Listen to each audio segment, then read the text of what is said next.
PrestaShop est un logiciel constitué de plusieurs langages et technologies mettant en œuvre une solution fiable et robuste. La solution PrestaShop peut être installée sur la quasi-totalité des hébergeurs du marché. Nous allons voir malgré ceci qu'il est possible de voler vos fichiers de thèmes. PrestaShop ne pouvant pas sécuriser vos thèmes pour raisons trop vastes de compatibilité, je vais vous expliquer les différentes façons d'empêcher le vol de vos thèmes. Tout d'abord, nous allons étudier la constitution et le fonctionnement d'un thème. Nous sommes à la racine de PrestaShop, toujours dans notre environnement de test, c2.wamp 3w PrestaShop.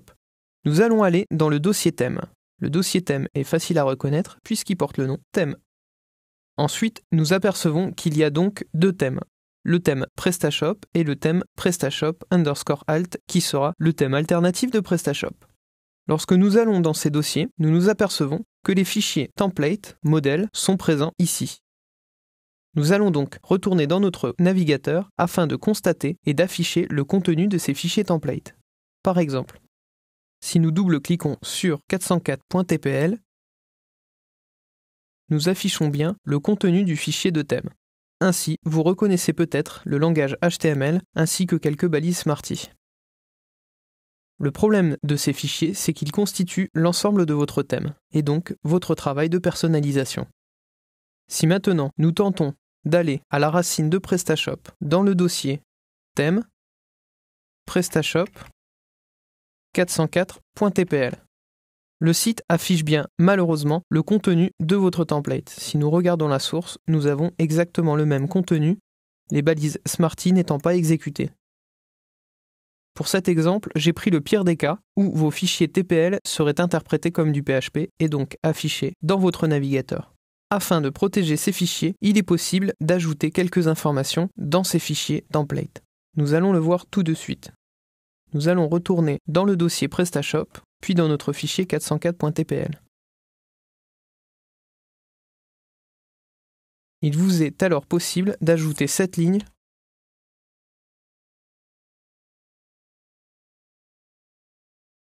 avec le message de votre choix ici, d'enregistrer ce fichier.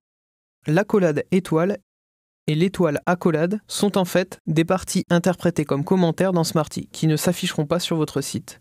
La partie à l'intérieur ici constitue un code PHP qui permet d'arrêter le programme en cas de visite sur la page en question.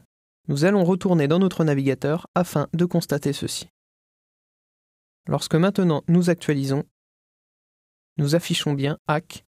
Lorsque nous regardons le code source, nous n'affichons que ceci et pas le reste du site. Vous avez, dans un premier temps, protégé votre fichier template. Si vous souhaitez que ceci soit plus joli, vous pouvez toujours décorer de cette façon. Ainsi, lorsque vous enregistrez et vous retournez sur votre navigateur, vous actualisez, vous avez un affichage un peu plus joli. Ceci étant, ce code ne sert qu'à protéger les fichiers template, ne perdez pas de temps dessus. Il faudra malheureusement ajouter ceci sur tous vos fichiers template. Une autre solution existe, la solution de créer un fichier htaccess, un fichier Apache, ajoutant des restrictions à la visite d'un répertoire. Nous allons le voir tout de suite. Il vous suffit de vous rendre toujours dans votre thème PrestaShop, c2.wamp 3w PrestaShop thème PrestaShop, et de créer un fichier htaccess à la racine. Le fichier .htaccess étant assez difficile à créer sur les systèmes comme Windows, nous allons copier celui de la racine, puis coller celui-ci à l'intérieur du thème. Une fois cela effectué, il faut très rapidement l'éditer afin d'enlever l'ensemble du contenu qui sera disponible dans ce fichier. Nous allons maintenant inscrire des règles afin de sécuriser ce fichier. Ces règles sont les suivantes. Nous allons simplement dire que pour les fichiers finissant par TPL, nous n'allons autoriser personne à l'affichage. Vous enregistrez ce fichier, vous quittez votre éditeur, ensuite vous retournez sur votre navigateur. Il est important d'utiliser une extension comme ClearCache afin de supprimer le cache de votre navigateur, car si vous actualisez, il y a de fortes chances que votre page continue à vous afficher le contenu, ce qui n'est pas le cas pour ce navigateur. Lorsque maintenant vous actualisez, vous pouvez taper 404.tpl ou prendre l'exemple d'un autre fichier template, comme par exemple catégorie.tpl. L'exemple est purement aléatoire.